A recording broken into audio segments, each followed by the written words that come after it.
Ladies and gentlemen, Josh Pringle.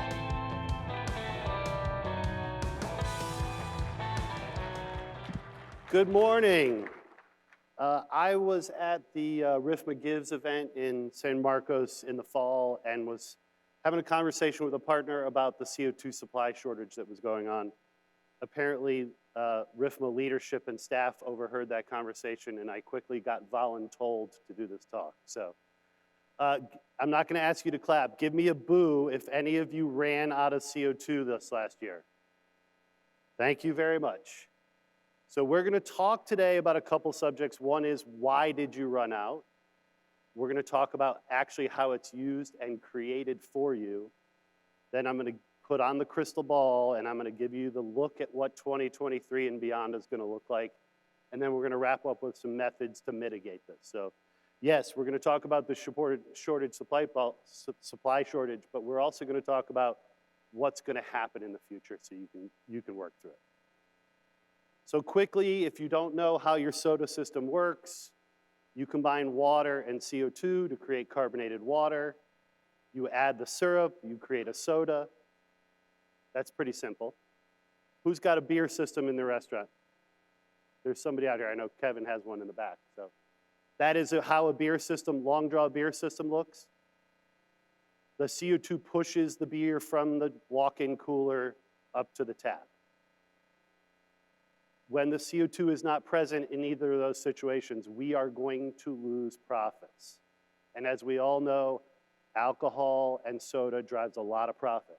So how do we mitigate those risks?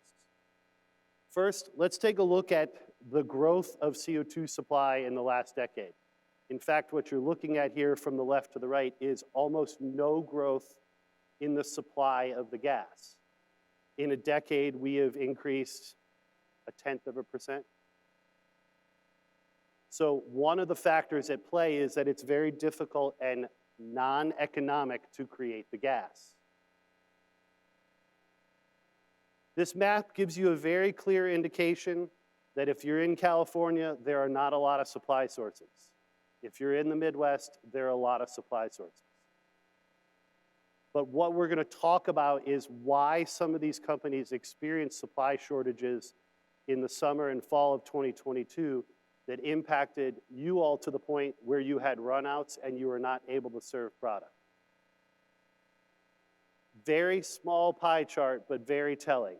In the US, we have three main sources of CO2. We have ethanol production, ammonia production, and a natural well source. Any one of these legs of the stool falls out, we have a problem. The biggest problem we had in 2022 is that two of these legs fell out at the same time. We went down 60% in production. So let me give you a quick look at how CO2 is actually generated. There's a process called liquefaction. And just so all of you understand this, CO2 is a byproduct. The CO2 that you use in your restaurants, what they would call beverage grade CO2, is a byproduct of ammonia and ethanol production. It is not the single source. It's not the most profitable source. In fact, it's probably unprofitable. So through a series of pressure regulations and temperature changes, we strip off the CO2 from ammonia and ethanol production, and we create liquid CO2. It has to be purified, but we create liquid CO2 at that point. The picture you see here on the screen is one of the wellheads at one of the natural sources at the Jackson Dome in Mississippi, and we're going to talk about that in a little more detail in a second. So what we have is a demand versus a supply problem.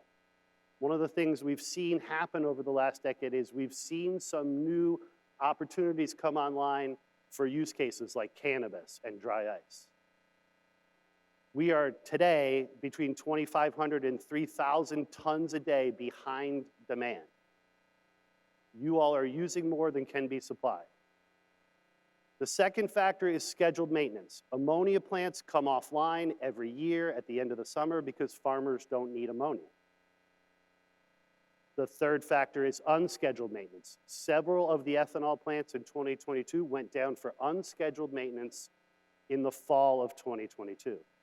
And then the last is this natural source the largest natural source of CO2 in the US, had a benzene contamination and could produce no gas for almost 120 days. So if you want to know why you ran out, that's why you ran out. So there's your crystal ball. I'm going to give you what the industry thinks is going to happen in 2023. Supply is up. The benzene contamination issue at Jackson Dome has been fixed. But there's still uncertainty. We're still going to have those ammonia plants come offline at the end of the year. We will have unscheduled maintenance. But there are some things to look forward to. Take a look at carbon capture these days. It is an opportunity out in the market where we can recapture some of the gas. Last, construction and procurement initiatives are working on how to recapture CO2 creatively as well. So here's a couple ideas on how you can mitigate these risk factors in your restaurants for 2023 and beyond. First is, facilities needs to involve the supply chain and procurement people. You need to have them have the conversation with your supplier. What's happening? When is it happening? Are you running me out? What's the communication process? When's it going to get fixed? You have to have that better relationship with your CO2 provider. If you don't have a direct pipeline to the person at the CO2 provider that has the answer, you have a problem. Fix that problem. You've heard it from other people today. Communication, communication, communication. Understand your contracts and what happens if there's a force majeure. What are your outs? I heard it this morning from someone. They said, why don't we just add extra tanks? Lean into additional assets. If you were getting run out week after week after week, think about an additional tank. Lastly, unpopular in some circles, but the opportunity to own your own asset gives you control over who fills the asset. CO2 providers don't like to be put in this position, but there are some major national chains and some that are here that actually own their own asset. They do not lease the asset. These 5 opportunities will help you mitigate your risk in 2023 and beyond. I appreciate everybody's time today. Thank you very much.